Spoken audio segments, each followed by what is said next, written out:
Thank you for being here. The program will begin at 6:15.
Good evening. My name is Krista Akampora, and I have the privilege of serving as the Dean of the College and the Graduate School of Arts and Sciences here at UVA.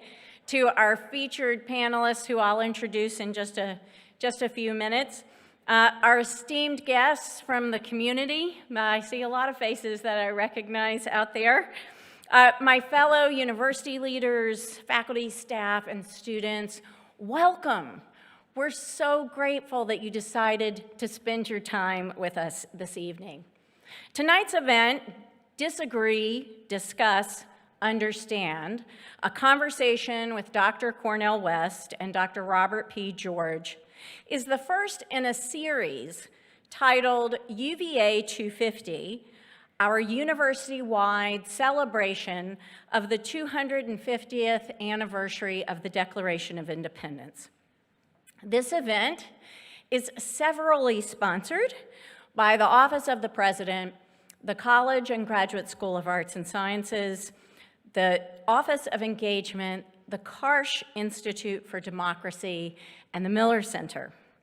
I'm going to be your MC for this evening, and will provide brief introductions of our panelists in just a few minutes. But first, it is my honor to introduce Scott Beardsley, UVA's new president. President, you can applaud.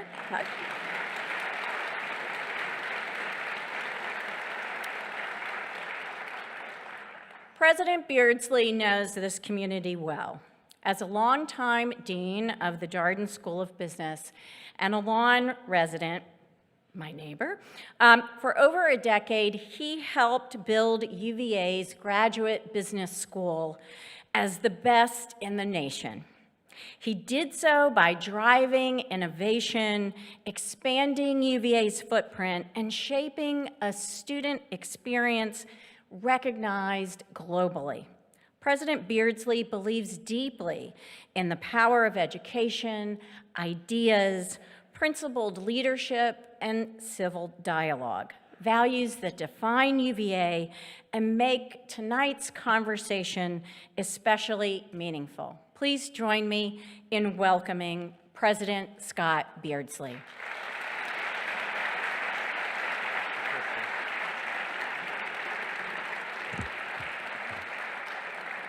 Thank you so much, Krista, and thank you, UVA, and the whole community of Charlottesville.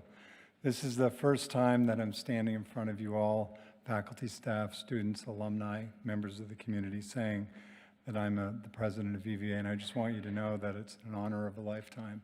Thank you very much for the opportunity to serve.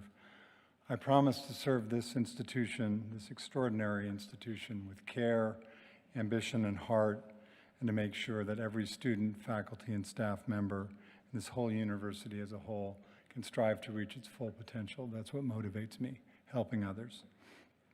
To everyone joining here tonight, in person, and all those online virtually, welcome to our first major event of the year, what's going to be a year-long celebration on grounds. We're marking, as Krista mentioned, the 250th anniversary of the signing of the Declaration of Independence. And we think UVA is pretty uniquely positioned to celebrate that, given that we are the only university founded by its founding father, Thomas Jefferson. So we're excited about that. And Jefferson wrote that difference of opinion leads to inquiry, and inquiry leads to truth. In a letter to Peter Wendover in 1815, Jefferson encouraged both free inquiry and reason. But before we start, I want to ask the audience a question. Please raise your hand if you've ever walked by the Special Collections Library between Newcomb Hall and Shannon Library. Who's walked there? Okay. Now, how many of you have ever visited the basement of Small Library to see the original historic copy of the Declaration of Independence, 1776? Okay, fair number, but a lot of you haven't. I haven't seen it myself. Well, for those of you like me that haven't had a chance to see it, I've got a treat for you. On the afternoon of January 27th, that's a Tuesday, in the dome room of the Rotunda, we're going to have a copy available for everyone to see. So it'll be open to the public. We'll have special musical performance, flash seminars, and free merch for anyone who wants it. So that should be good. So we're going to celebrate the greatest document, I would argue, in the history of mankind. We'll see you there. So that'll be a great event. But tonight, we are joined by two incredible intellectuals, Professors Robert George and Cornel West. These two men come from very different walks of life and very different perspectives. We've invited them because we believe in open inquiry, something that they embody every day in their classroom, where they actually have co-taught side by side for many, many years. Tonight, they will show you what it means to be empathetic speakers and generous listeners. I can tell you from just the backroom conversations, amazing people. And they're consistent with what we've expressed in our UVA statement on free expression and free inquiry. How do they do it? How do they go about that? How do we teach people to talk about things across difference? Well, they use the Socratic method, which is something I'm very familiar with because the Darden School only uses the Socratic method of dialogue and teaching. And I encourage you to pay very close attention to how they do it. And if you want to see more of the Socratic method, come on over to Darden and sit in on a class. So what is the Socratic method, actually? It's a way of learning in which you ask questions of other people. There's no lecture, really. You're asking people questions, and they learn from each other through that Socratic dialogue. You invite their opinions, or to express opinions that they think might be different. And whether you agree or respectfully disagree, you listen to each other, and that's how we come to understand each other. And you ask others to either defend or to refine what they've said. Oh, that's an interesting point. Would you agree with that or disagree with it? What do you think, Krista? Like that. So the whole idea is to listen to other people's opinions and to strengthen your own decisions and your own knowledge and to reach new conclusions and solutions based on dialogue. You should want your friends to question your opinions, and they should want you to challenge theirs. That's certainly how I feel at home. My kids don't hesitate to question everything I do. You'll become much more humble and more understanding of others. Along the way, you'll learn to think for yourself, both big and small. That's the beauty of the method. Socrates thought this was the pathway to wisdom, and he was right. I actually think Socratic method of dialogue is a way forward for our society. It's a skill everybody needs to learn. I can't wait to learn from two of the best Socratic teachers in the country, and this is my idea, actually, of a great way to spend an evening with y'all learning about them. So along with spending my time with you, playing tennis, traveling, and walking our dog Lonnie comes the Socratic method. Those are my favorite things to do. With that, thank you very much for your warm welcome. Thank you for coming out tonight, and let me turn it back to Dean Akampora. Thank you, Krista.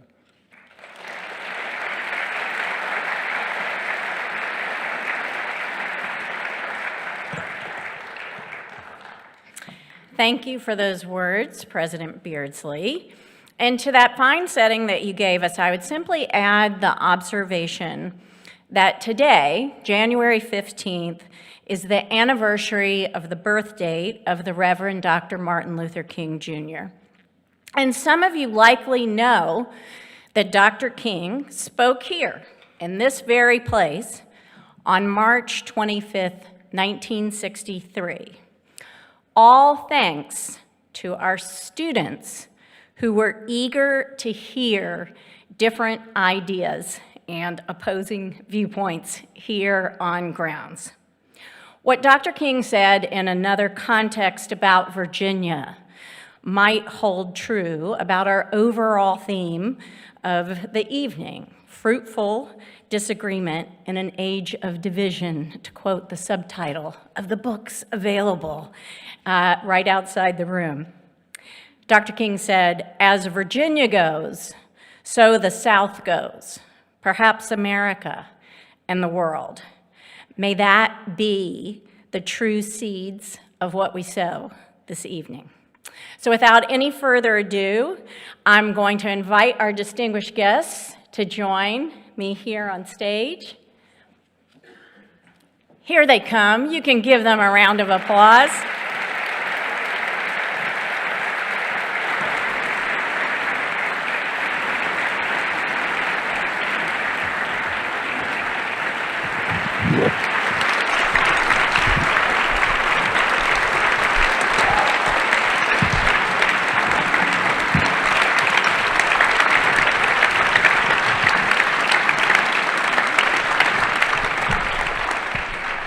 I have a feeling you're going to be doing a lot of clapping tonight, just saying.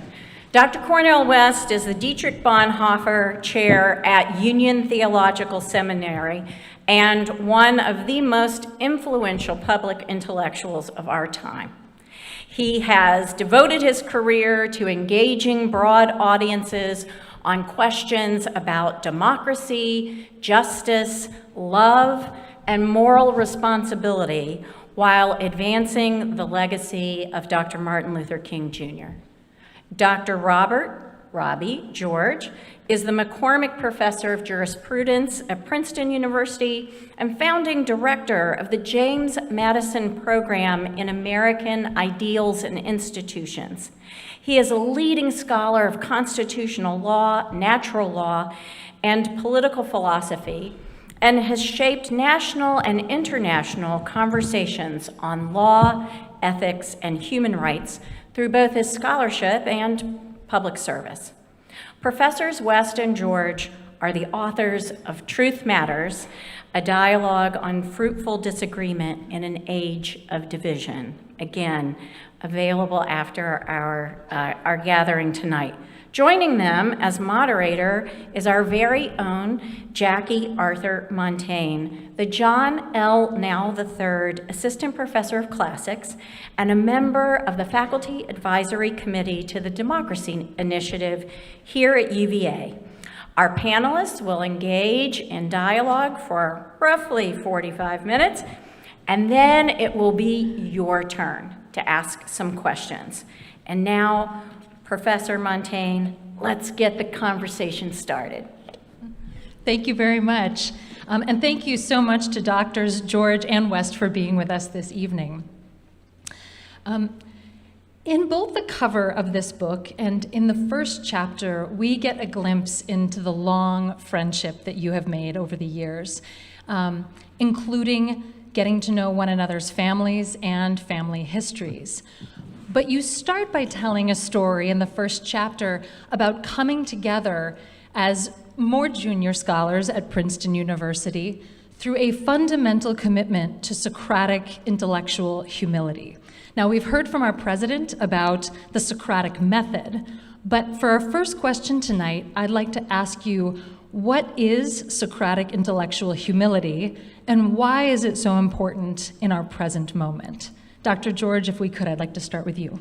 Well, thank you so much, Professor Montaigne. Sorry. Thank you so much, Professor Montaigne. What a privilege and an honor it is to be back at the University of Virginia, Mr. Jefferson's university. For a person who teaches in the areas that I teach, this university really means something. And it was such a joy. Brother Cornel and I were able to visit the Declaration of Independence today, and that's inspiring for people like ourselves.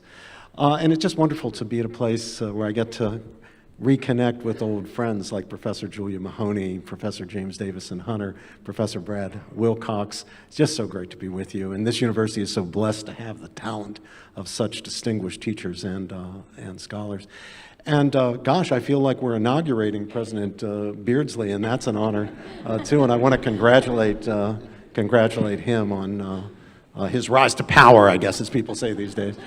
And thank you to Dean Akampora for this invitation. It's just wonderful to be able to get together with this community and be part of this community. Well, Jackie, you have asked a very important opening question. What exactly is Socratic intellectual humility? It's crucial, we say. Two of us certainly agree about. Oh, and by the way, it's always such a blessing to be with my brother, Dr. Cornel West. My goodness. We've been at this now, what is our 20th anniversary, isn't it? We started teaching together about 20 years ago. And I should add, Cornel, you can back me up on this, that there's a few texts we always teach. We vary the texts, but we always teach something by Plato. We usually teach Sophocles' Antigone. We never fail to teach Augustine's Confessions.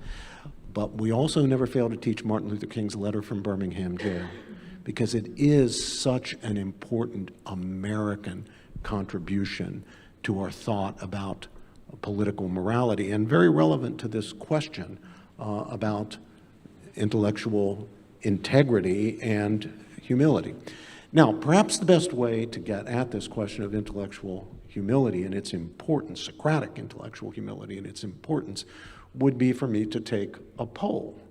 So let's do it this way. So who out there in our audience has only true beliefs in your head right now and no false beliefs?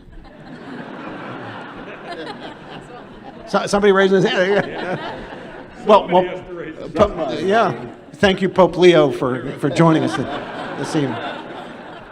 No, of course. We all know about the brute fact of our fallibility. We all know that right now, like everybody else on the face of the globe, we have some ideas in our heads that are false, that are incorrect, that aren't right. Now, let's ask ourselves the next question, because it gets a little harder. The question, are you fallible or infallible, is an easy question. We all know the answer. We could check the right box on the SAT score. We are fallible. But it's one thing to acknowledge that fact notionally, so we can check the box. It's another thing to deeply understand it, to grasp its existential significance and meaning, and to embrace that.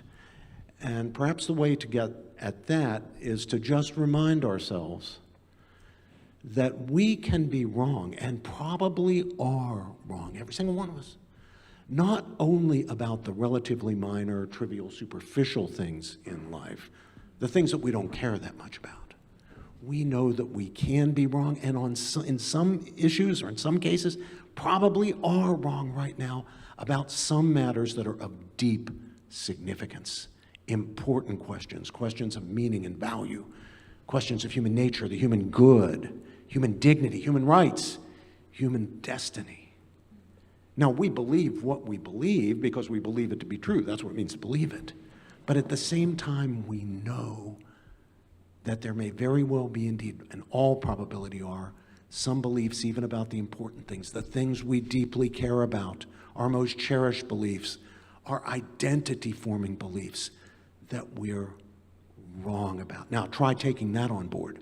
It's a lot harder to acknowledge that in real life and to act on it than it is just notionally to acknowledge, yeah, I'm fallible like every other human being. When it comes to the stuff that really matters to us, the deep important stuff, now we've got a challenge. That challenge is the challenge of exercising, acquiring and exercising, maintaining the virtue of intellectual humility. Jackie, it's critically important for the reasons that Plato gives us if we read the dialogues.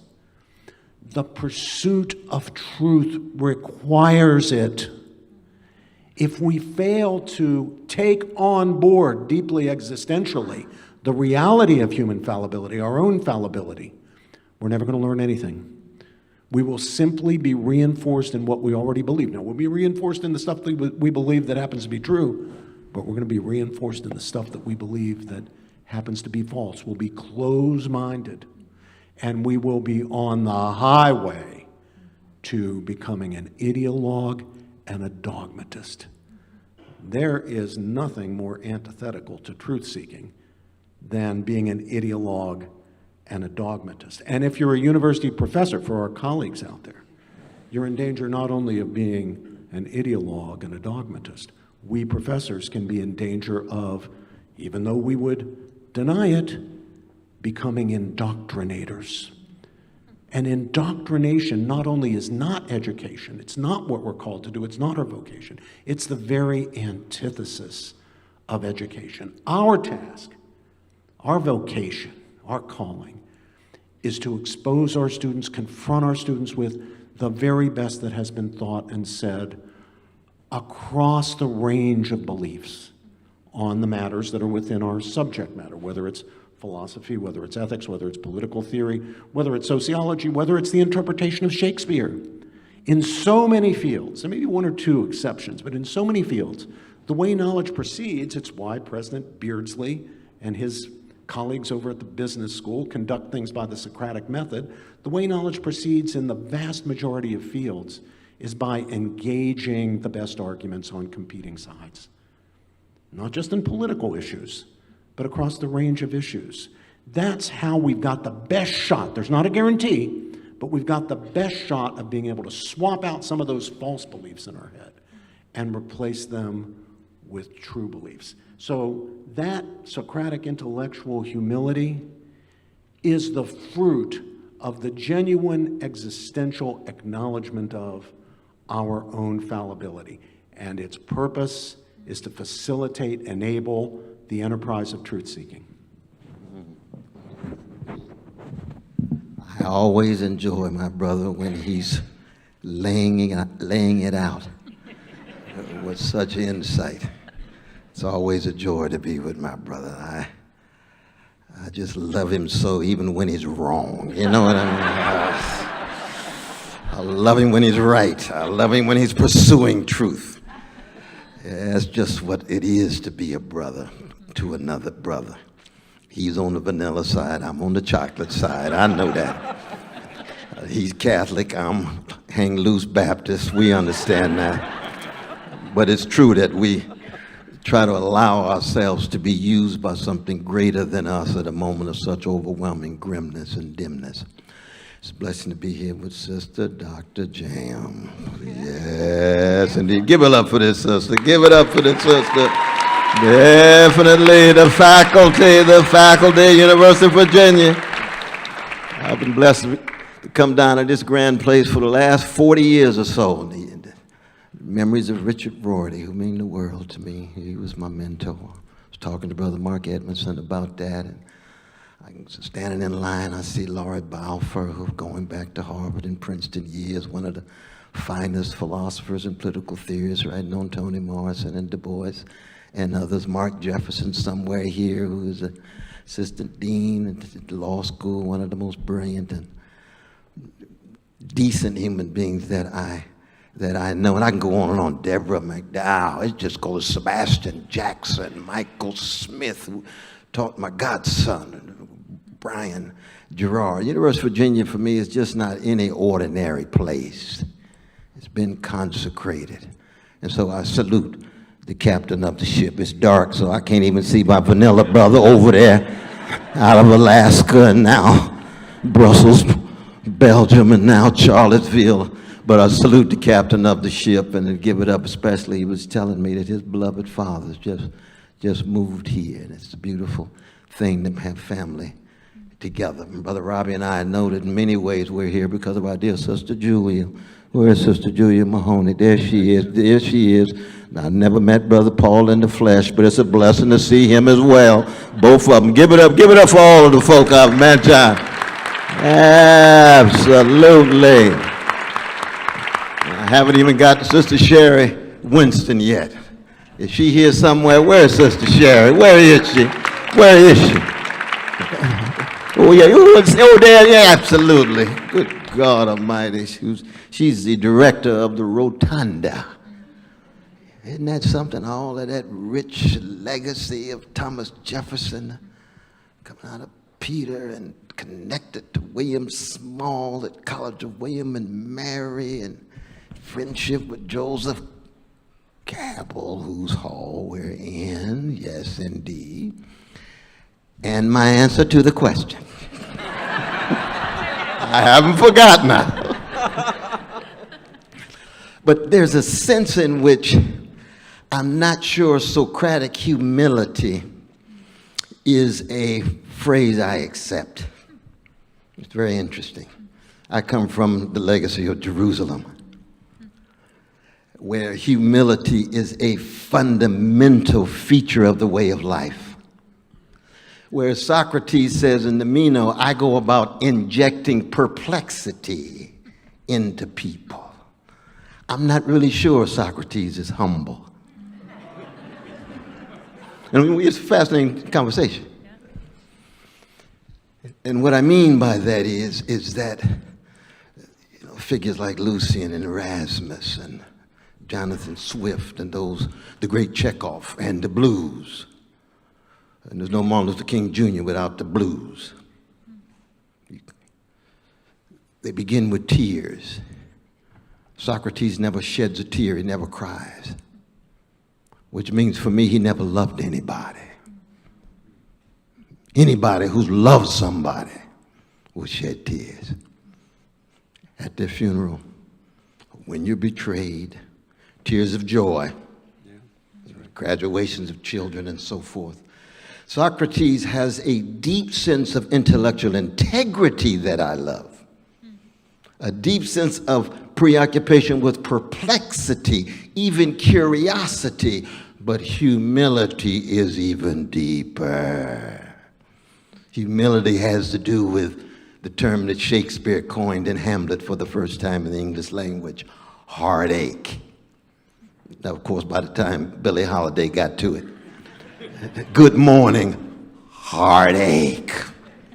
It's existential.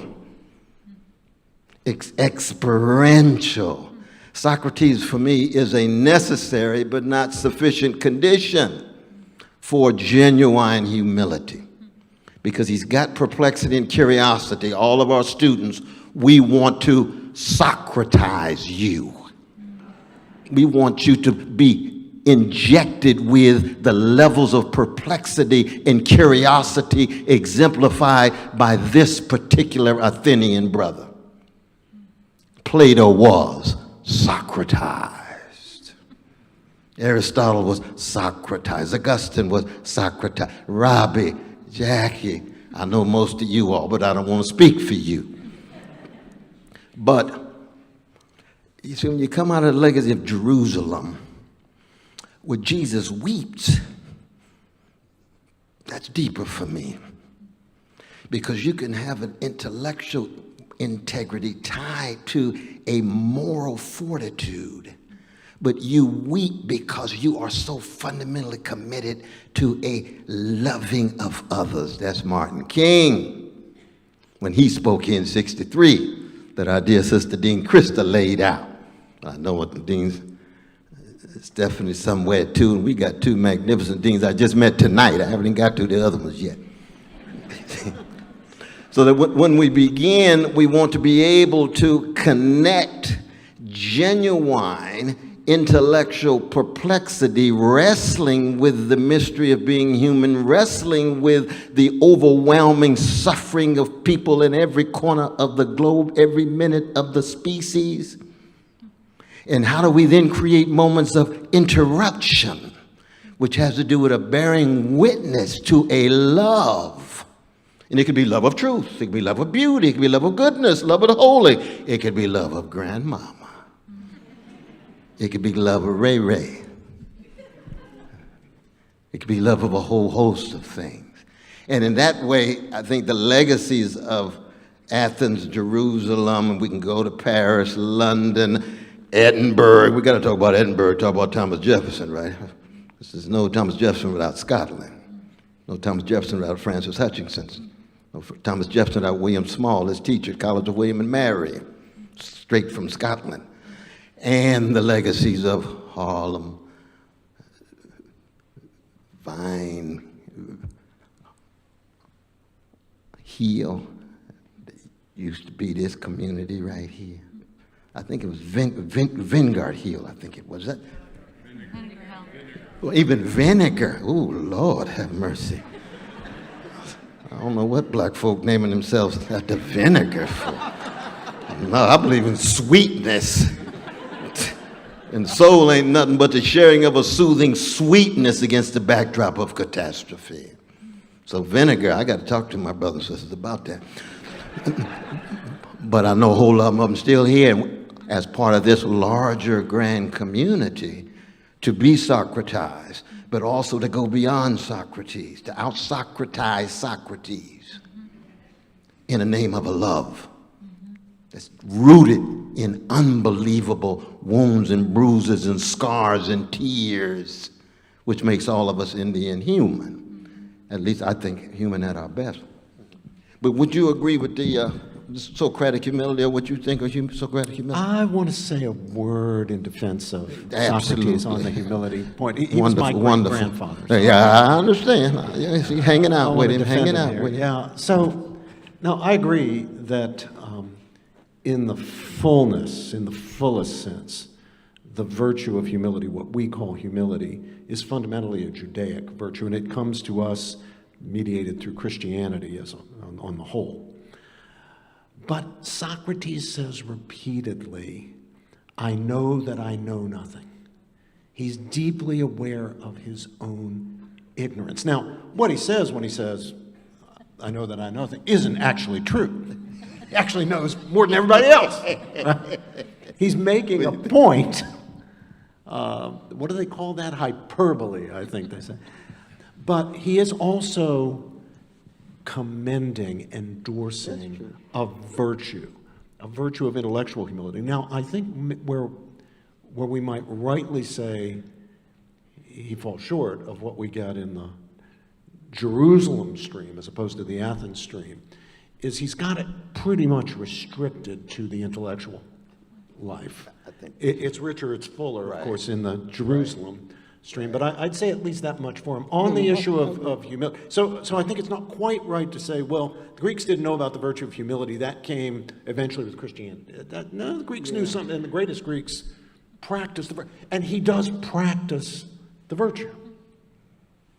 Through dialogue. Yeah. Through dialogue, exactly. Now, if you practice, or I practice, if we practice that virtue, then we are going to engage each other not in a spirit of trying to win a victory, but rather in a truth-seeking spirit. We will not perceive our interlocutor as someone to be defeated, much less destroyed, but rather as a partner in the quest for truth. If we have that virtue and practice that virtue, then we will not fall so deeply in love with our opinions, our own opinions, that we prefer them to truth, that we'd rather not be talked out of our opinions because we're rather attached to them. I mean, the reality of the human condition, if I can go on just a little bit more, Jackie, the reality of the human condition, and challenge me if I'm wrong about this, I want to practice what I'm preaching here, but it seems to me the reality of the human condition is simply this: we human beings quite naturally tend to wrap our emotions more or less tightly around our convictions, around our beliefs. Now, in itself, that's not a bad thing. In fact, it's a good thing just in itself. I mean, unless we made some emotional investment in our convictions, nobody would ever do anything. And not just, hard things and struggling for great causes and exemplifying courage and so forth. Even the ordinary things of life, getting the kids up in the morning, getting them washed and dressed, getting them fed and off to school. It's one thing to have the bare belief, hey, it'd be a good thing to get my kids up and dressed and off to school. It's another thing to actually get it done. If you have kids, you know what I'm talking about, right? To get it done, you have to have some emotional investment in it. But here's the problem. If we wrap our emotions too tightly around our convictions, we really do become ideologues and dogmatists. We do fall so deeply in love with our opinions that we prefer them to knowing the truth. At least we prefer them to actually confronting the fact that we might be wrong and have to change our convictions or change our beliefs. So I'm not saying to adopt the attitude of the strictest forms of Buddhism, for example. I have great respect for the Buddhist tradition. I studied with a great master when I was in college, the Jalkun Rajavara Muni of the Theravada Buddhist tradition. But I don't go there, or to a kind of strict stoicism. I don't think we have to defeat our emotions. I think we need to make sure that they're channeled properly toward good and noble ends. And one of those is the spirit of truth-seeking, that we don't fall so deeply in love, we don't invest so deeply emotionally in our convictions that we become ideologues. Does that sound right to you? You're getting close to my position. I appreciate it. No, it's true. Because I do understand you stretch notions of humility in the realm of the cerebral and the cognitive and the intellectual. There's a certain kind of intellectual humility that is tied to his soul formation. But I think part of the genius of the prophetic legacy of Jerusalem, be it best of Judaism, best of Christianity, best of Islam, is that there is a self-emptying in humility that goes beyond simply the cognitive and the cerebral. So that the level of what Plato would call pedagogy, the turning of the soul in the Republic, right? That's deeply existential. It's not just cognitive. So character formation, soulcraft at its deepest level. So that, for example, the young people here at this magnificent place, that one of the ways in which you relate to another person is not primarily through argument. When you meet somebody, you ask them how their mama's doing. Or ask something about what records and arts and sports they're a part of, or ask about their history and where they're from, to open them up as human beings before you lay out your sophisticated Socratic arguments and show how smart you are. And say you disagree. I disagree. Hey, I don't even know you. Hey, I got a mama too. You know that? And she might not be feeling good. So you make that deep, existential, experiential connection, and in that context, you get Socratic. You see what I mean? Yes. And that, to me, is one of the great things that we need today, because we're so polarized, so fragmented, so much organized greed and weaponized hatred and routinized cruelty in every nook and cranny, communities across the country and the world, you know.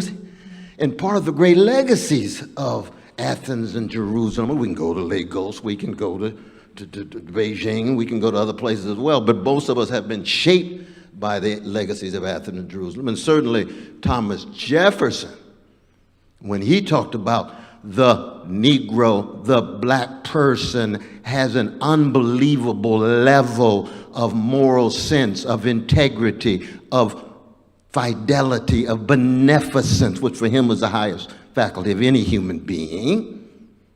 And he also included gratitude. They said, well, we thought Jefferson was a white supremacist. Well, he was, but he was talking about intelligence. Well, okay, he's wrong. But what else did he say about black people? He elevated them at the highest level. When I interact with them, I see this unbelievable openness and welcoming. Of course, it's under conditions of slaveocratic rule, but he still kept track of the humanity. So he's a complicated brother. He's a complicated brother, built into what he's observing at the time. That doesn't mean that every black person's characterized by integrity. We got a long history of black gangsters and black thugs and black cowards. I got a lot of gangster in me, but I won't lay out all the evidence right now. The gangster before I met Jesus, and now I'm just a redeemed sinner with gangster proclivities. I'm human like everybody else. But when you talk about, Jefferson's University, the way Gary Wills has written about it and others, you say, there's something that's rich here, even as we bring critique to bear on his underside.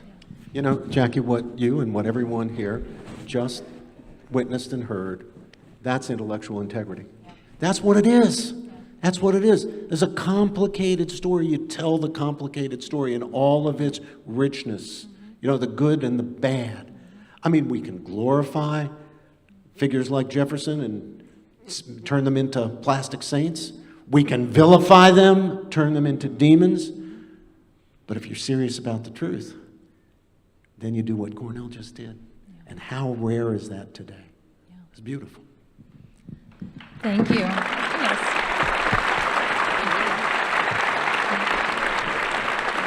We hadn't planned that at all. Because we don't get a chance to talk about Thomas Jefferson in his own context too much. We'll be at Notre Dame talking about the Catholics. When we get to Brigham Young, we got something to say about the Mormon brothers and sisters. But we at University of Virginia right now. There's Charlottesville. This is thank you. This is a perfect place to address the question of dialogue and how we teach dialogue. The format of this book and its content makes a case for dialogue in precisely the way I think we're seeing here tonight. When I read your book, which is structured, we see each voice in turn, chapter by chapter. It's less like presidential debaters bashing each other's arguments and more like two halves of a shared mind, working through a problem or a question together. What is it that you think makes dialogue such a unique tool for truth-seeking, and how, in the courses you've taught together at Princeton, are you able to pass the tool of dialogue onto future generations of students? Well, if we're doing our intellectual work right, even if we're sitting by ourselves in our own company, at home, and we're thinking about a problem, what we're doing is thinking about the best that can be said on this side of the question and the best that can be said on that question. We're consulting the best thinkers, the best authors on this side of the question, the best thinkers and authors on that side of the question. We're proceeding, in other words, we can introduce this fancy philosophical word, dialectically. That's how knowledge is pursued in the overwhelming majority of disciplines. And again, not just those concerned with questions of ethics and politics and so forth. Even if we're interpreting literature, we want to know, what this critic said about this passage in Twelfth Night and what that critic said who might have a different perspective, might have a contradictory perspective. We're trying to think it through. But of course, there's an advantage when you're not just operating by your own lonesome. When you've got an intelligent, well-informed interlocutor, and then you can explore it together. Knowledge can be pursued individually, but it's better pursued in community. And that's why we have colleges and universities. We form communities of learners.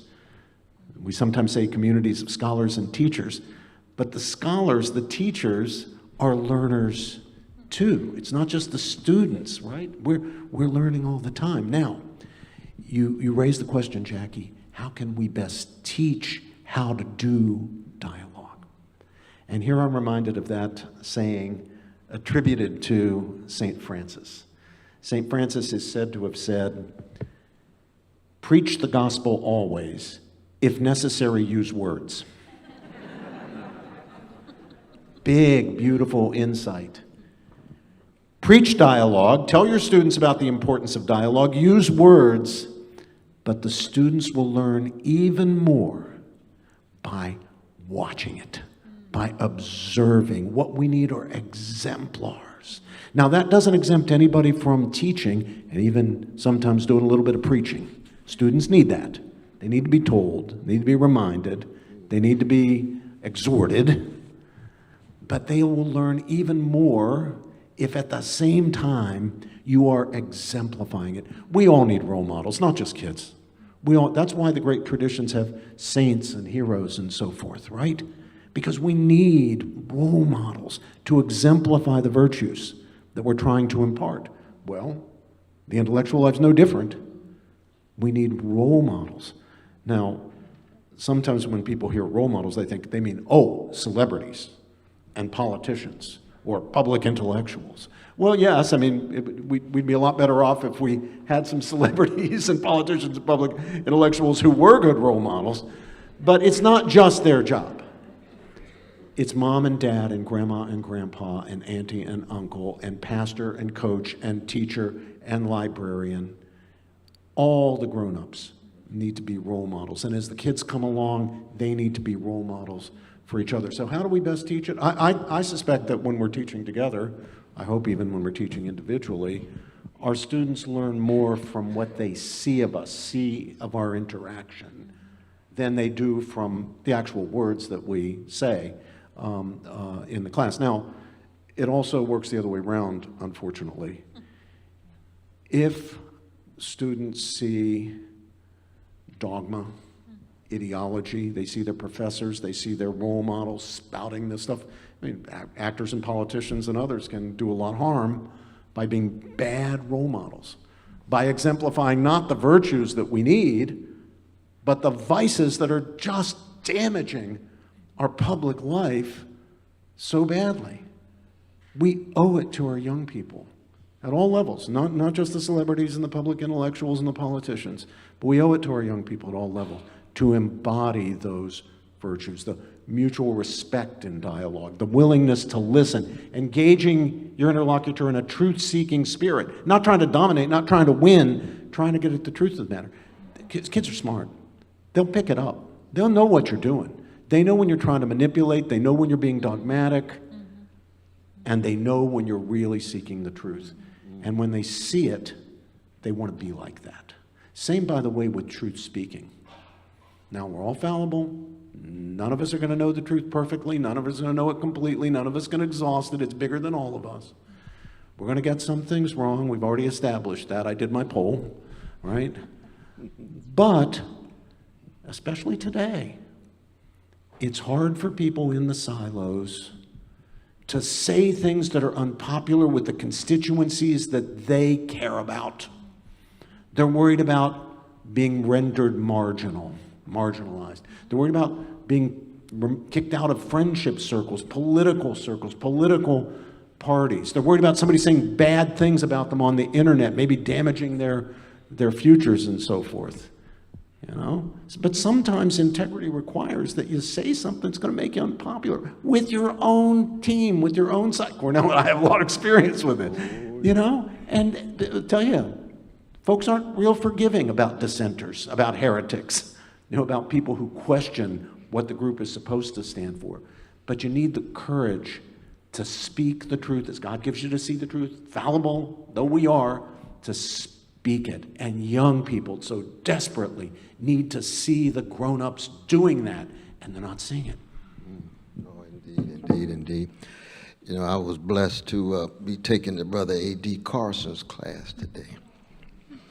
He's just a wonderful, wonderful teacher. And Sister Mary Kate, who has just been magnificent to us, though really, we should just give it up for her. She's a real gem. She's a real gem. But we're in a class dealing with music, and it's the black musical tradition, which in my mind is probably the greatest modern tradition of artistic creativity and spiritual fortitude and unbelievable moral courage in the face of multi-layered catastrophes.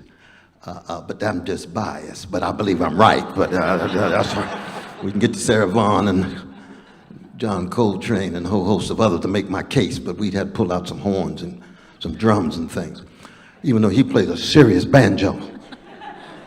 Ooh, on the vanilla side, oh my God.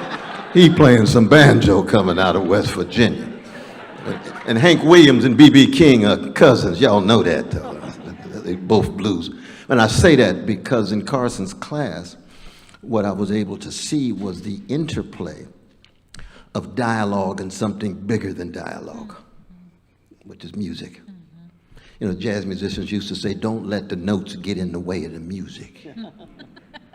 And the silence between the notes, and I'm talking not just about John Gage and 436, which is silence, but I'm talking about the relation of these sounds that generate new kinds of sense that go beyond just the expression of propositions and sentences.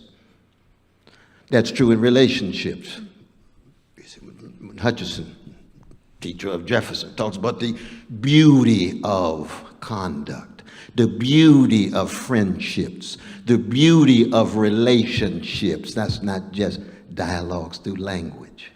Something deeper is going on. Both prior to language, the groans and the moans and the sighs, and then what goes through on the other side of language, which is gesture, which is connection. When I touch my brother and give my brother a hug, it's deeper than linguistic expression. And he feels it in a different way than he feels and allows sentences to enter his mind and heart and soul and senses. You see.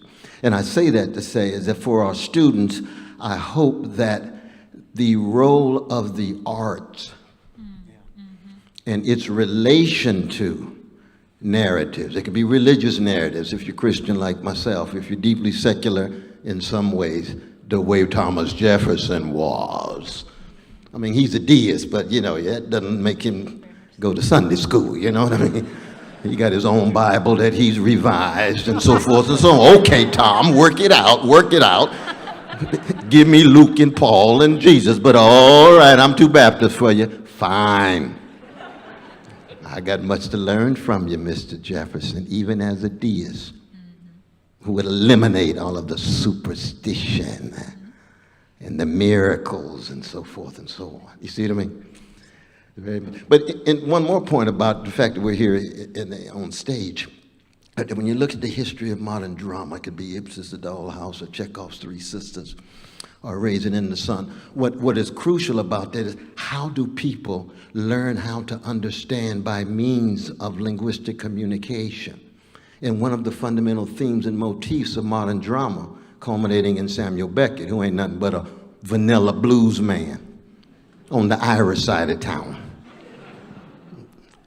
Nihilistic, but not allowing nihilism to have the last word. Catastrophic, but not allowing catastrophe to have the last word. That's the blues.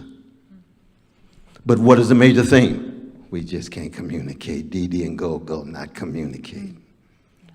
The lack of communication that generates understanding, let alone the great theme of Middlemarch, George Eliot, empathy. Thank you, Dorothea. Yeah. We appreciate your example. You're another Teresa of Avila. That's that first page of that great novel. You all know that, I'm sure. Great. Thank you. Absolutely. You know, since Brother Cornel has outed me as a banjo picker from West Virginia, Jackie, I want to mention something that I'd mentioned to folks at our reception earlier, that a very important part, a wonderful part of my growing up in West Virginia was I would come over in the summers to play the bluegrass festivals at Culpeper and Berryville and the big Fiddlers Convention at Galax, Virginia. Those are such wonderful memories. You know, we West Virginians, we think of Western Virginia as the place where our rich, sophisticated, well-educated cousins live. So we got a relationship with Virginia. It sounds to me like good dialogue sounds like beautiful music and in real harmony. We have time for one more of my questions. I'm going to start by asking you, Dr. West. You have expressed in this book and elsewhere your concerns about, and I'm going to quote you here, the highly professionalized, commodified, and corporatized academy. What do you think needs to be the goal of higher education in the 21st century? What is the job of an institution like the University of Virginia at the turn of our nation's 250th anniversary? And oh, by the way, we should try to answer that in about 5-6 minutes. About 5 or 6 minutes. I'm going to give Robbie 4. I'll take my minute and a half, and we can all be silent for 30 seconds. But the fear, of course, is that, nihilism is always the challenge, misanthropy. We're such a wretched species when you're really honest about it. And you don't have to be a Calvinist, you don't have to be Thomas Hobbes's egoist and determinist to understand it. So much of human history is really, as Hegel said, it's a slaughter bench. Or as Gibbons said, it's a human register of crimes and follies of human beings. And yet we still have this possibility. It's in Sophocles' Antigone, just how wretched and wonderful simultaneously we are. So that for me, when you think of the role of the university here, I agree with Jefferson that it really has to do with lived experience. And how are you going to try to bring these precious folk, especially young people, into a context where they can be exposed, they can be Socratized, interrogated, they can be elevated, they can actually be transformed, not in an indoctrinating way, but by exposure to the best, wrestling with the worst, so that they come out with a self-critical disposition like Socrates, but they also come out with a willingness to empty themselves like a Jesus or a St. Francis of Assisi or Toni Morrison. Now, one of the ways Brother Robbie and I do this in our classes, and just as I'll end it on this, we tell each student, when you come in our class, you have come here to learn how to die. Very Socratic and Platonic. Philosophy itself, meditation on and preparation for death. Montaigne, to philosophize is to learn how to die. A Jewish brother named Paul, for we Christians, says we must die daily. That was the eulogy that Dorothy Day, the great Catholic activist, gave for Martin Luther King Jr. April the 5th, 1968, on the Catholic Worker. She had one line: Martin Luther King Jr. learned how to die daily.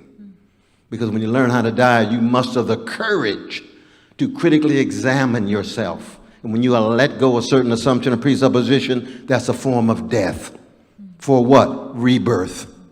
For what? Revitalization. For what? Regeneration. To continue to grow by letting something go in order to keep moving forward. So you're learning how to die in order to be open to being educated, cultivated, maturated in terms of aspiring to maturity in the deepest level.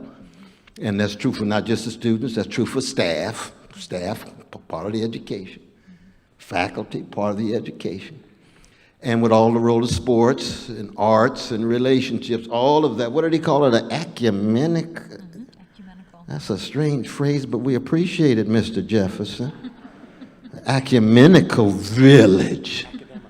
Academical, that's what it is. I was thinking.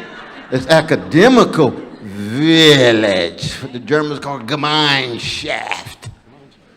It's not mediated by status and money and wealth and position. It's your humanity that's there, no matter where you come from, no matter what color, gender, sexual orientation, national identity. And if that process that you come out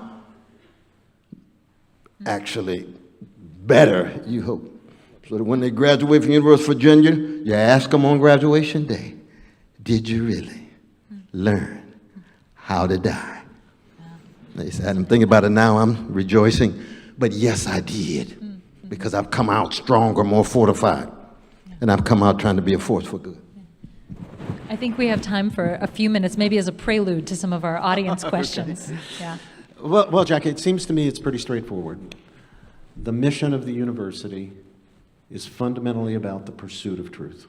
Or we can break that down into three parts. The seeking of truth, that's our scholarly mission.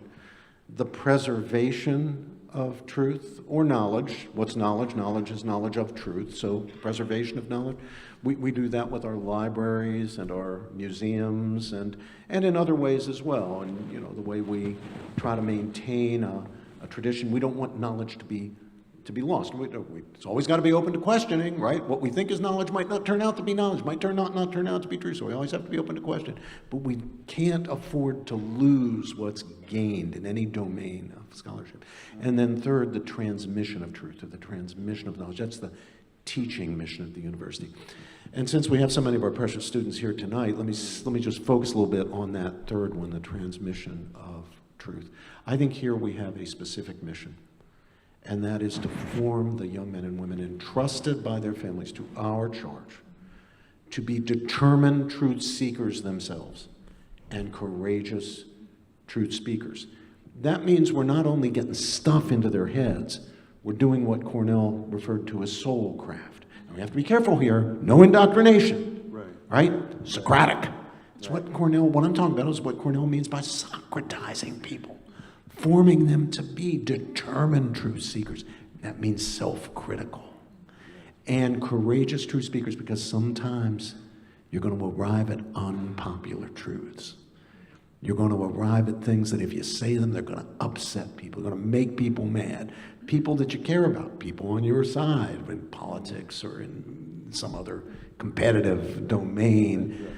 But, you know, if we've done our job right, we have formed them to be that way. Now, if we have, then these young people will be able to know the difference between the things that matter, but at the end of the day, not all that much, and the things that really matter. Now, what's the difference? The things that matter, but not all that much, are things like wealth, power, influence, status, prestige, celebrity, having a brand. Those aren't bad things. And students and parents who want their youngsters to rise in the world, have great jobs, professions, high incomes, be people who matter, those parents aren't wrong. Those students aren't wrong to want those things. And the university's not wrong to take an interest in making sure that students do have the kind of education that will enable them to get good jobs, and if they're from humbler backgrounds, to rise in the world and to have greater status. All that's fine. But those things are not the things that ultimately matter. Those are things that are valuable, but merely instrumentally. They're not worthwhile for their own sakes. If we desire them the way we should desire them, we desire them only as means to other ends. You can do wonderful things if you have wealth. You can build businesses, give people jobs, supply people with goods and services that they need and want. If you make a lot of money, you can become a philanthropist. You can give back to the University of Virginia or the James Madison Program at American Ideals Institutions, Princeton. All that's great. It's not wrong to want those things. But we need to remember they're merely instrumentally valuable. The things that really matter are the things that are intrinsically valuable and not merely instrumentally valuable. Friendship, family, faith, knowledge, beauty, integrity, honesty, decency. Those are things we want for their own sakes, or if we don't, we're in trouble. If we try to instrumentalize it, we only want friendship for what our friends can get us. That's not even a real friendship. That's right. You know? So, we need to be forming young men and women who, at the end of the day, are going to care about what's on their tombstone more than what's on their CV. You know, on your tombstone, you don't expect, I mean, people don't say, summa cum laude, Harvard. Goldman Sachs partner. What do they say? They say, loving husband or wife, faithful father or grandfather, loyal friend, the tombstone virtues. And I'll just conclude with a little story. So as you can tell, Cornel and I are on the same page on this. We may disagree about Socrates and some other things, but we're on the same page about this. So a few years ago, the top brass at Princeton, all the way up at the president's office, asked the two of us if we would be the featured speakers, a dialogue like this, at Freshman Families Weekend. We were the featured speakers. And this was in October. The freshmen had only been at Princeton for a month or so.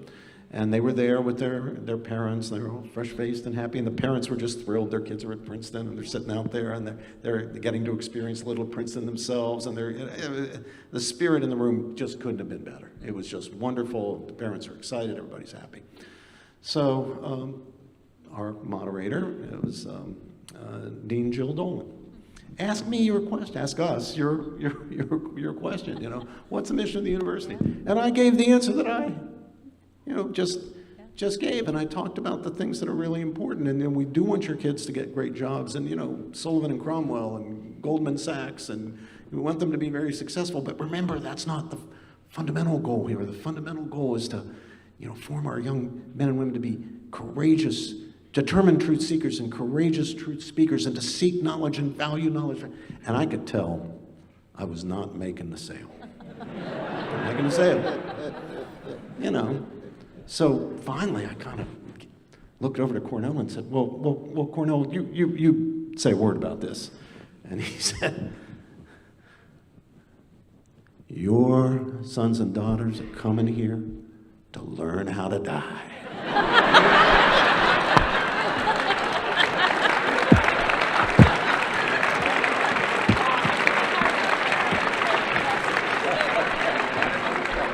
And I saw every dad in that room turn to every mom in that room and say, $78,000. Well, on that very mortal note, thank you. Doctors George and West have very generously offered to answer some questions from the audience. I think we have about 30-ish minutes for questions, and we are going to try to get to as many as we can.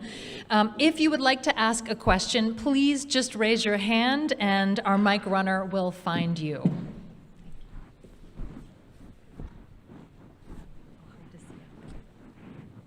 We can't see you. Yes. Absolutely. That was a fantastic story, by the way. I think there's another mic runner. No, they're gonna. That's right. Yeah. Hello, my name is Jada, and thank you guys so much for coming to talk. But my question was about whether you guys think the United States is an oligarchy in the sense that it feels like those with the most money have the most influence on democracy and on our ability in politics and things like that. And I was wondering if you think there's a way moving forward that people can have a class consciousness to be able to feel that togetherness and create community, as opposed to kind of the system that we're in right now. Yes, No. but but the movement has to have moral substance, and it's got to have a spiritual quality to it. But when you look at what the facts are in terms of the 1% owning 38% of the wealth, that's just a fact. That's like the earth not being flat. It looks flat to me, I know, but it's just not flat. You got to take my word for it. So that in terms of facts, there's an oligarchic rule, and both parties too often are deeply influenced by the monies coming, making it difficult for everyday people to feel as if there's alternatives. That's why the vast majority of our precious fellow citizens do what? They don't vote at all. 91 million. I found that out when I ran for president. Well, we're not going to get into that right now. Somebody was praying for me, but oh, Lord, it was something else. Me and Anahita, my beloved wife, we met some of the most magnificent people in the world. They looked at me and thinking, you still believe in the political process? You know it's legalized bribery and normalized corruption. You know that the elites themselves are disproportionately shaping the destiny of the nation. I said, well, that's the history of almost every society we know. Part of the genius of American democracy is what? Jefferson, what you gonna do, Brother Tom? 50 acres free for every citizen. That sounds like J.K. Chesterton, doesn't it? That's distribution, being more egalitarian. Does that make Jefferson a critic of oligarchy? You don't say. But at the same time, oligarchy, and even those who are oligarchs, can make moral decisions and can make political commitments in the name of democracy, because individuals are not determined by their class or race or sexual orientation or economic position. But you have to come to terms with the facts of the situation. Now, no, Robbie's got a counter argument, and it's always very good, but not always persuasive. Go. Dialogue. Well, those great words from Jefferson, the second sentence of the Declaration of Independence, we hold these truths to be self-evident, that all men are created equal, that they're endowed by their Creator with certain unalienable rights. Among these are life, liberty, and the pursuit of happiness. Those words are true. Those words are true. There's a profound sense in which equality is central to the good society and to the good polity. And it's a great achievement, I think, of our founders to institutionalize. Didn't live up to it, didn't always live up to it, that's sure. We've struggled throughout our history. We still don't fully respect the equal dignity of all. We have different ideas, I think, about where the problems are. There are legitimate debates in this country about that. But if we're talking about the principle of profound, inherent, and equal dignity of each and every member of the human family, I think we should all be committed to that. Now, what exactly follows from that, for example, for things like economic equality? And then the questioners raised a very legitimate point about the relationship between economic equality or inequality and political equality. And inequality be subject of a long discussion, but there's a serious discussion to be had there. But I would not myself treat economic equality as an intrinsic value or as a goal in itself. My worry for our country is not inequality as such. My worry for our country is that we have lost the capacity, the conditions for social mobility. I think this was the greatest thing, one of the greatest things about the United States of America. Conditions made possible social mobility. Cornel and I are sitting up in front of you. Our ancestors would not have been here. You probably guess the situation for Cornel's ancestors. Mine were immigrants fleeing oppression in one case from Syria, poverty in the other case from southern Italy, and both of my grandfathers were coal miners. That's what they did. I was the first in my family to go to college. I'm a great beneficiary of the social mobility that we once had in this country. Okay? I want it back. I want it for future generations. Now, their political decisions really do matter. But I don't, myself, think the goal should be economic equality. I don't care if people have more money than I do, have more wealth than I do. Now, it will mean that they have greater opportunities for influence than I have. But I think that's what we live with as part of the package and as the price of some liberties that we would not want to compromise. What I do worry about is the loss of the conditions, the compromising the conditions for social mobility. That, I think, is the stuff of a political program. Then the final point I'd make is we shouldn't despair about American democracy and write it off. Say, oh, it's an oligarchy. You know, what can you do? People with money get their way every time. Well, no, they don't actually get their way every time. The great thing about a democracy organized like ours, under a constitution like ours, is that people can organize. Ordinary people can organize and they can make a difference. Look at the great reform movements throughout the history of our country. Abolition, child labor, women's suffrage and the abuse of women workers. The temperance movement, prohibition turned out to be a failed experiment, but I'll tell you, there were very powerful interests that had to be overcome to achieve prohibition, and the goals of prohibition were not bad. I mean, if you know the history of the abuse, especially the domestic abuse, the spousal abuse, abuse of children, because of the problems of alcoholism, you will understand the spirit of the temperance movement. Now, there were complications. There was a certain amount of ethnocentrism, anti-Catholic, anti-immigrant sentiment and so forth. But still, there was also a noble side to the movement, and they had to overcome powerful interests. The alcohol lobby was very, very rich and very, very powerful. So if we think things are wrong, and we might differ about where we think the wrong is, but if we think things are wrong, we can organize. Ordinary people can organize, and the history of our country shows that we can make a difference. Thank you. Can we have another question?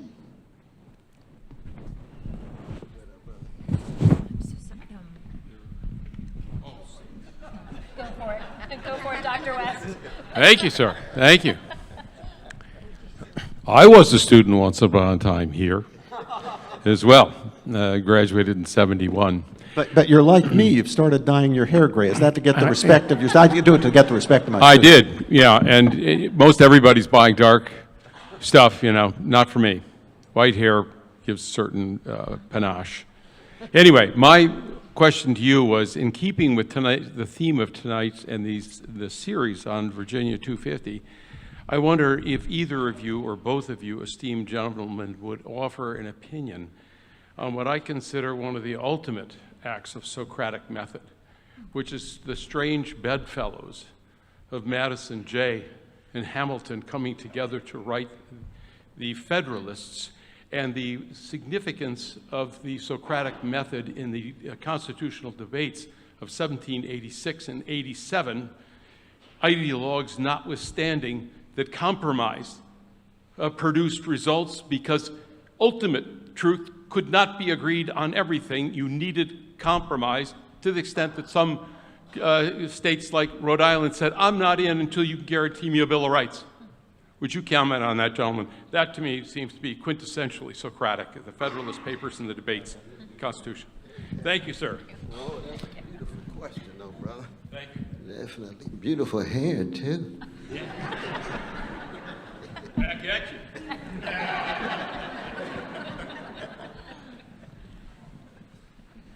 No, did you want to jump on that first? No, I think you're right. I think that's a grand example. See, I come from a great black tradition whose anthem was lift every voice, not lift every echo. Those were voices in that First and Second Continental Congress. They were going at each other. Patrick Henry, life is so dear, peace so sweet. We won't get into the rest, but give me liberty or death. Okay, Patrick, wonderful, sit on down. Let's get cooler heads with Madison. Here comes Jefferson, 33 years old. What you got to say, Tom? Well, I've got different views about these things. Let us come together, almost like a jazz orchestra, lifting all these different voices, but respecting each voice in such a way that we can generate some kind of collective product. But the important thing is when they were lifting voices, and this is what young people again need to listen to very closely, they're not just listening to the voices of the quick, the voices of the dead. You see, you can see Aristotle's voice, Cicero's voice, Diderot's voice. Now, Diderot and Aristotle, very different voices. Diderot's about as left wing as you can get, and he makes the American left wing look mediocre because he went to jail over and over again. Now, some of our left wing go to jail, but not a lot of them. A lot of them just like to run their mouths and have the correct analysis, but when it comes to time to throw down, you can't find them. So we had a call right here in Charlottesville in August 2017. We had thousands of people saying they're going to show up. How many showed up? 18 people were marching when we had to deal with some of these sick white brothers, the neo-Nazis and the Klan and so forth. I was with Sister Heather right before she was died. I love her very deeply. Meaning what? Meaning that when you lift your voice, you got to empty yourself. Be willing to pay a cost. And when they signed, those 56 signed that paper, what were they doing? They were signing their death certificates. How many folk these days have their arguments and their stories, and then when it's time to sign your death warrant, well, I've got to play golf. I've got to go. What I like about this brother is he says what he means what he says. He doesn't pose, he doesn't posture, he doesn't say one thing and do something else. He tries to hold on to what the great Jane Austen called constancy, which is moral consistency, which is integrity. That's what those brothers had. Now, but we didn't acknowledge 41 out of 56 of them were slaveholders. You don't say. It was a slavocratic society. And even there, they had different views. Some of them were anti-slavery. Some of them were moving a little bit toward abolitionism, but not too often. Most of them mainstream defenders of slavery, but also concerned about public good without the women or the indigenous people or black folk, yes. But their example became one in which we could build on. By 1920, yes, allow these sisters in, they got a whole lot of wisdom. 65, let these black folk in, they got a whole lot of wisdom. Took too long in both cases, but we still learn from those brothers in that kind of jazz-like voice-raising activity mediated with a respect and mediated with a decency and a humility. And there's much to learn 250 years later, because the cloud of witnesses in our society now, with the increasing neo-fascist sensibilities, Thrasymachus, might makes right, power dictates morality. Whoever wins, those who have the strength, crushing the weak. And that's always been around in every society, every moment of the species. But at certain moments, it escalates. And we're seeing more and more of that, not just in America, but around the world. Look at what's happening right now in Iran. Look what's happening in Venezuela. Look what's happening in Sudan. Look what's happening in Gaza. We can go on and on and on. How do we keep that spirit? And I call it a jazz-like spirit. Would you accept that formulation, a jazz-like spirit? I would. I think it's very jazzy. I'm with you, my brother. Well, that's such a rich question. We can only really touch the surface of it, but I have a few things I would like to say because you provoked me. So first, our founders had a decision they had to make about what to do once, against all odds, and to the surprise of the world, and to their own surprise, they actually threw off the yoke of the greatest military power on earth. Now what do you do? Now we're going to have to form a government. How do we avoid just reintroducing the tyranny that we'd experienced under the crown here ourselves as a homegrown version of tyranny? Now, there were some options. They could have tried to get a better king. And they had a great candidate, George Washington, the ideal king. Didn't want to be king. Don't get a better king than that, right? But Washington himself didn't want to be king. And they opted not for that. They opted for a republic. Now today, people say, well, of course, it's obvious. Of course you want a republic. Republic's better than monarchy, right? It wasn't so clear at all to them for a very good reason. History had plenty of examples of republics. Ancient, medieval, Renaissance, they'd all failed. And when they failed, very often they collapsed into the worst forms of tyranny. Think about that. Think about those historical examples. Think about Julius Caesar, right? And so many others. So they knew that it was a risky business to establish a republic. So they had to have a serious Socratic debate about what?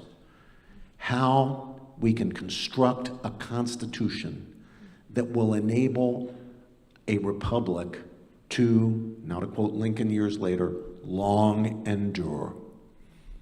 How do you do that?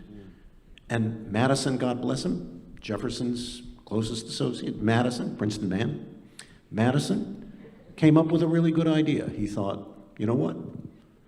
The way to protect a republic against collapsing into a form of tyranny is to make sure there is no unaccountable power.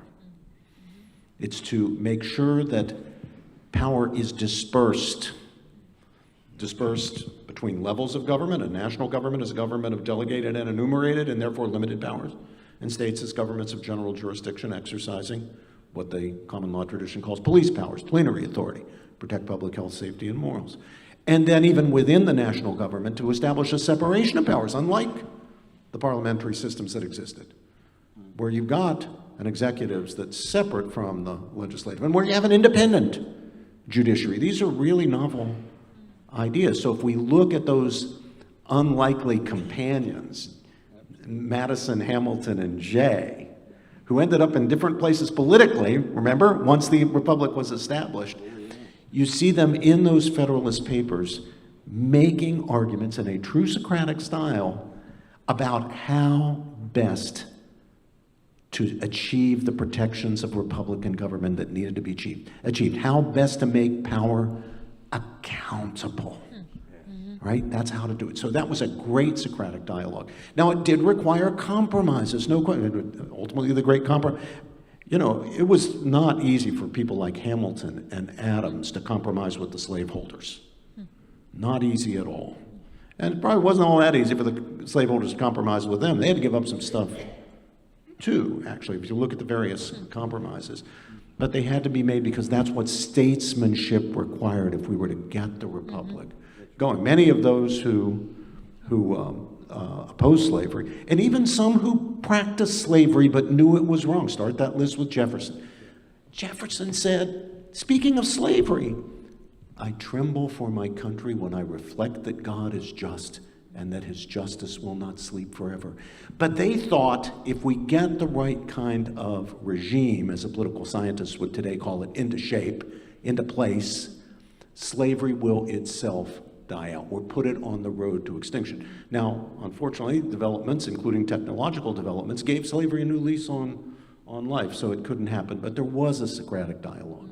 And I'll conclude with, I think, the greatest of all the American debates, the debate between Jefferson and Hamilton about exactly what kind of republic this republic would be. And in my own courses in constitutional interpretation with my students, one of the things that I think I can give them the most on the basis of, what the best contribution I can make is to expose them to, allow them to enter into the debate between Jefferson and Hamilton, two political geniuses with very different visions after a successful revolution about what kind of republic we want.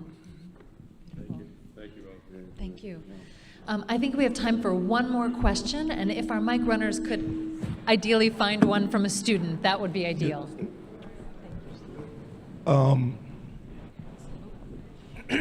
Bear with us one sec. Hi, thank you all for being here. Thank you, Dr. West. It's always good to see you again. I was happy to be one of the 18 that marched with you that fateful weekend, Dawn Gathers. Based on the ideals of Socrates and blended with humility, and also in the constant pursuit of truth, what do you gentlemen think, or how do you think that Dr. King would feel about where this nation is right now at this present time? And also, Dr. West, I'm glad that you mentioned 2017, myself and plenty of others around here, hoping that you will come back and be with us next year as we recognize the 10th year. I don't want to say anniversary because that denotes celebration, but recognition of that fateful weekend.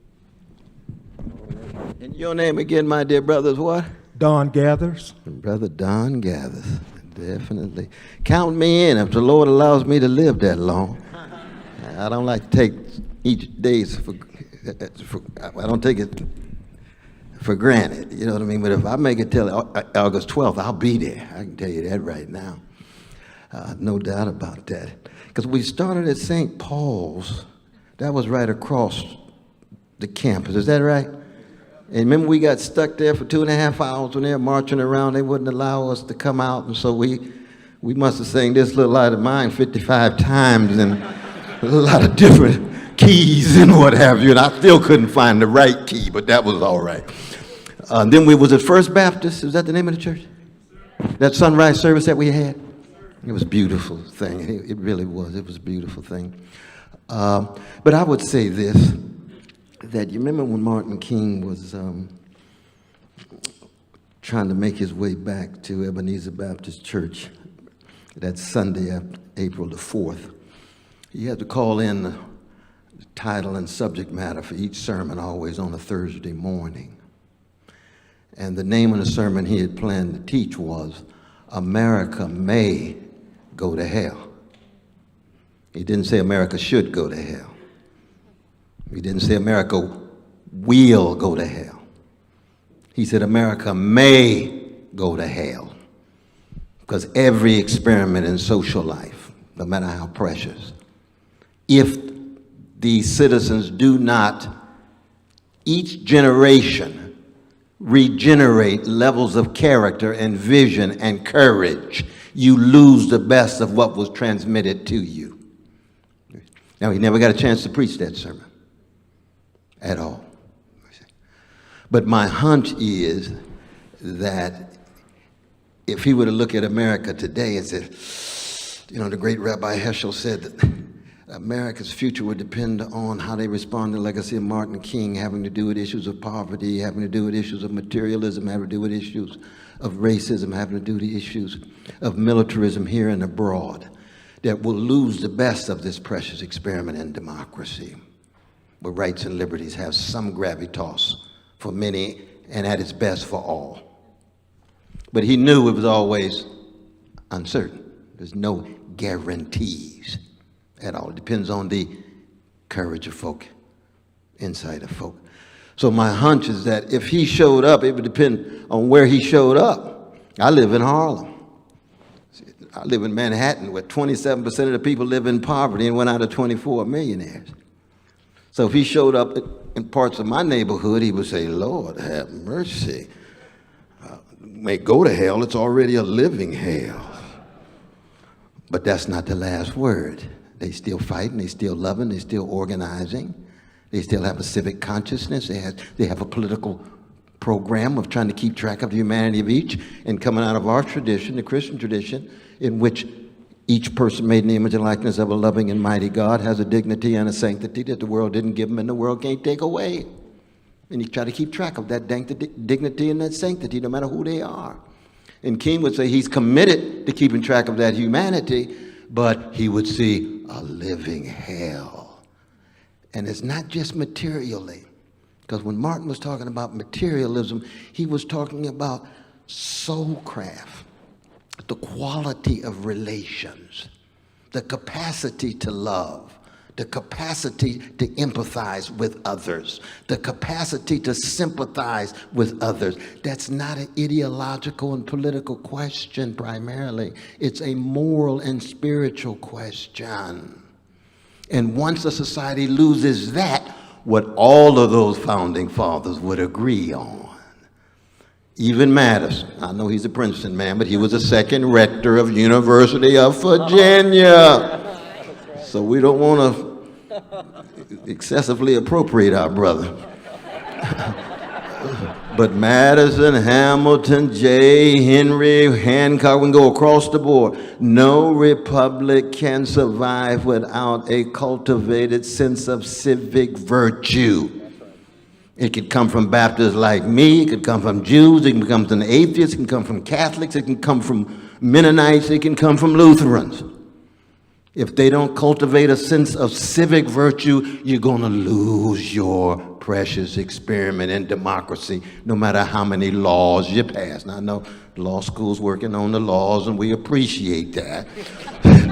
But the law school knows very deeply. I know my dear sister Reza and Mark and Julia and Paul and the others know what I'm talking about. You all don't just teach laws. You talk about civic virtue at its deepest level and the roles of those laws in the shaping of a public life and the preservation of personal liberties and individual rights and so on. So I think Martin, in a certain sense, would say, thank God there's still a cloud of witnesses, even here at the University of Virginia in 2025, other places as well. But it has never, ever looked good. It didn't look good for him when that bullet was coming at him. But he still had a love that can never be extinguished, that's passed on. And he's not all by himself. He's part of a larger network of folk of all colors and genders trying to keep a focus on that beloved community that he talked about. I think in the end is what I told the students in Brother Carson's class. What I learned on the chocolate side of Sacramento in Shiloh Baptist Church under Reverend Willie P. Cook, every Sunday he would tell us, if the kingdom of God is within you, then everywhere you go, you ought to leave a little heaven behind. So that's a challenge for each and every one of us. It's not just a political project.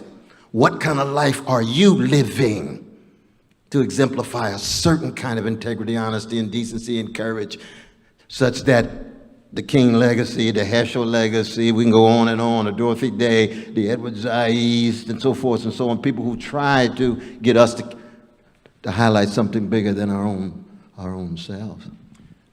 Cornel, you should tell folks what the Klansmen and the neo-Nazis in Charlottesville, what kind of music they were playing. Yeah, isn't that the truth? My brother John, I remember, with Sekou and the others, that we walked by one of these parks and saw these sick white brothers listening to Motown music. And I said to myself, Lord have mercy. Lord have mercy. And then we ran into David Duke, head of one of the Klan branches. He's a Catholic brother. I said, don't you know the Klan was after Catholics and Jews and black folk? I said, oh, it's upward mobility American style. Now you got a Catholic head of one of the Klan branches. Pretty soon you're going to have some Jewish brothers and black brothers in the Klan. Yep. That's how complicated these things can get. But then at the same time, I said to myself, but you see, what's so beautiful about the arts is that even some of those whose souls have been so poisoned, and they still have the capacity to change. We're not rolling them out, but they have the capacity to change.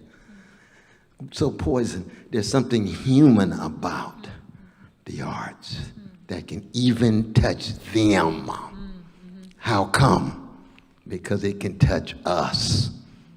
When the Klansman came up to me and says, aren't you that person on television calling everybody brother and sister?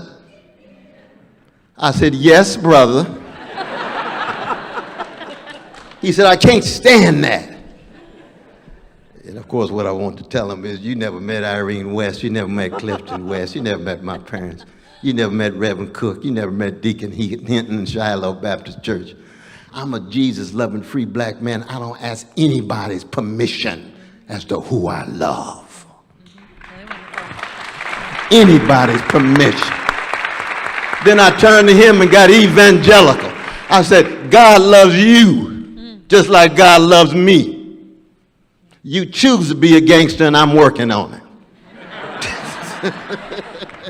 Dr. George, do you have any final concluding thoughts to follow? Well, a couple of things, and thanks for your wonderful question. First, I think it's very important that we not turn Dr. King into a plastic saint. Yes.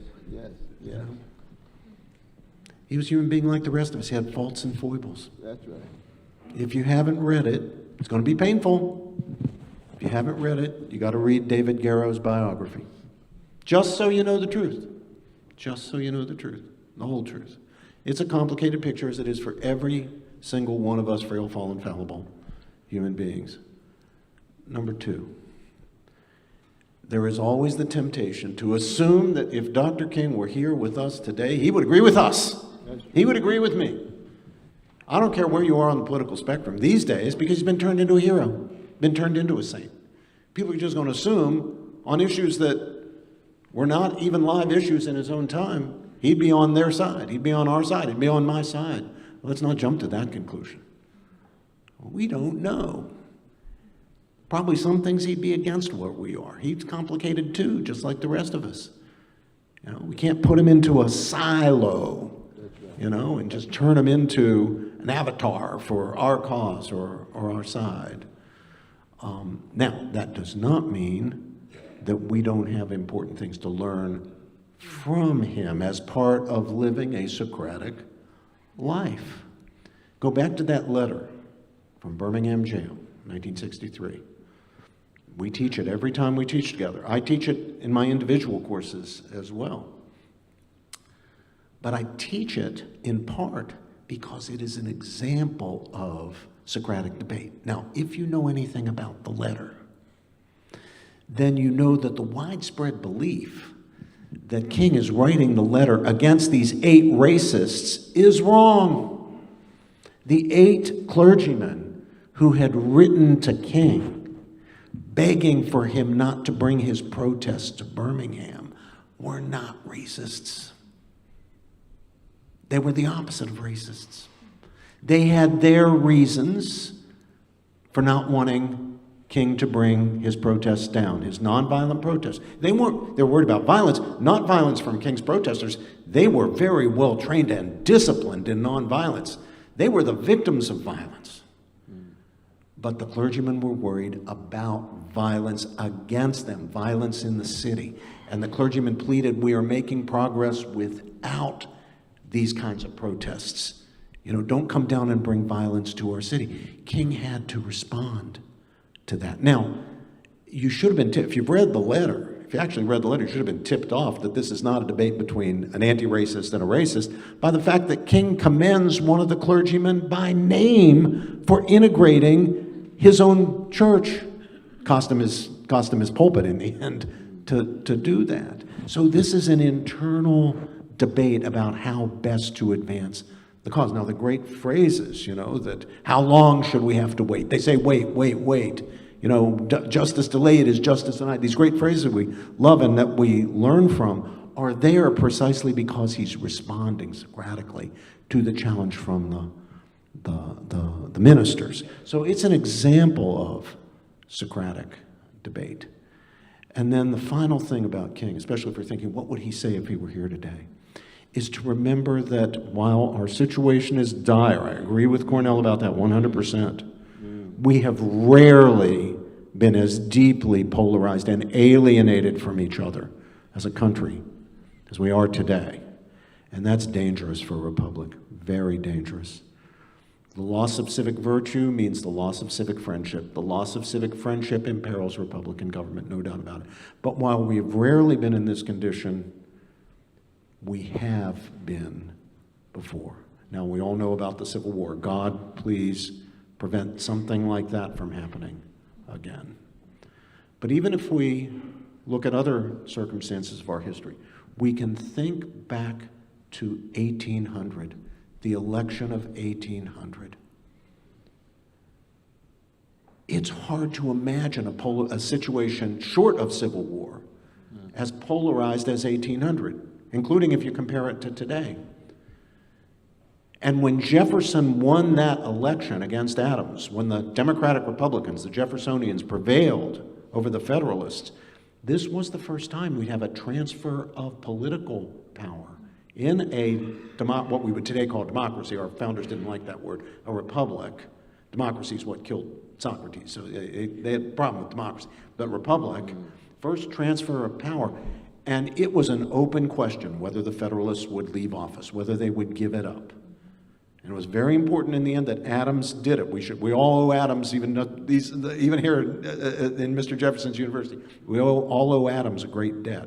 Because there were people who didn't want him to give up power, especially to the Jeffersonians, who they saw as French revolutionaries, as enemies of all that's decent of Republican government. They feared what would come if the Jeffersonians, in fact, got power. And the names that were called in the election, the viciousness of the election, the alienation of Americans from each other was profound. It was real doubt about whether the republic would survive. And of course, as Lincoln would later say, if this republic fails, then the lesson that all mankind will draw from henceforth and into the indeterminate future is Republican government just doesn't work.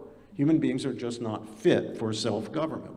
we're too problematic, or we're too depraved, or we're too prone to faction, as Federalist Paper number 10 says, to actually have Republican government. So the best we can do is some sort of hopefully benign autocracy. But of course, we got through it. And we should remind ourselves today, as I think Dr. King would remind us if he were here today, I'll venture that far to speak for him, that we did get through it. We have gotten through it before. As bad as things are, the game's not over. But then it is up to each of us to be what Brother Cornel calls prisoners of hope. Not optimism. Optimism is just a matter of optics. It's what you think's going to happen. Hope is a virtue. Virtues of faith, hope, and love, the great theological virtues.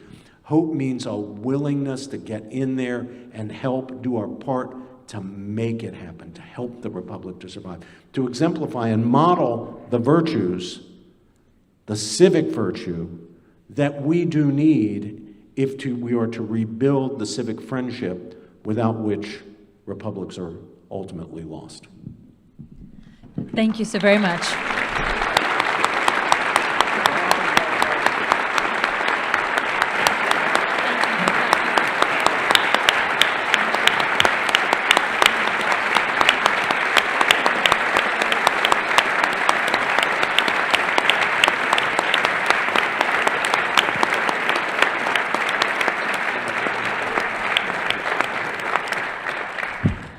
Thank you for that. And to all of you, you might not have realized showing up tonight that you were here to be Socratized.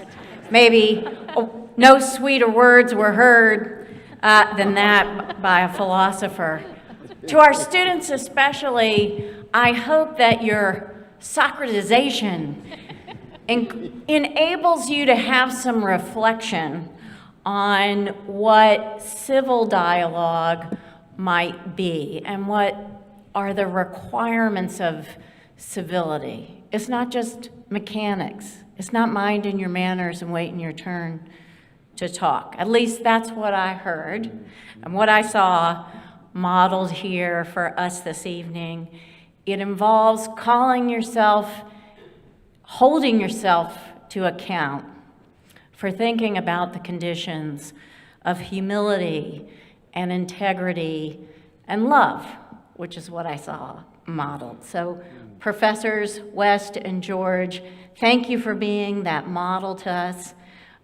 Professor Arthur Montaigne, thank you for your generosity of spirit and accepting the invitation to be here. Professors West and George talked to us about the purpose of the university as learning to die, and they challenged each and every one of us to think about what might be our tombstone story. Now, Jefferson's tombstone story, he gave a lot of thought to that.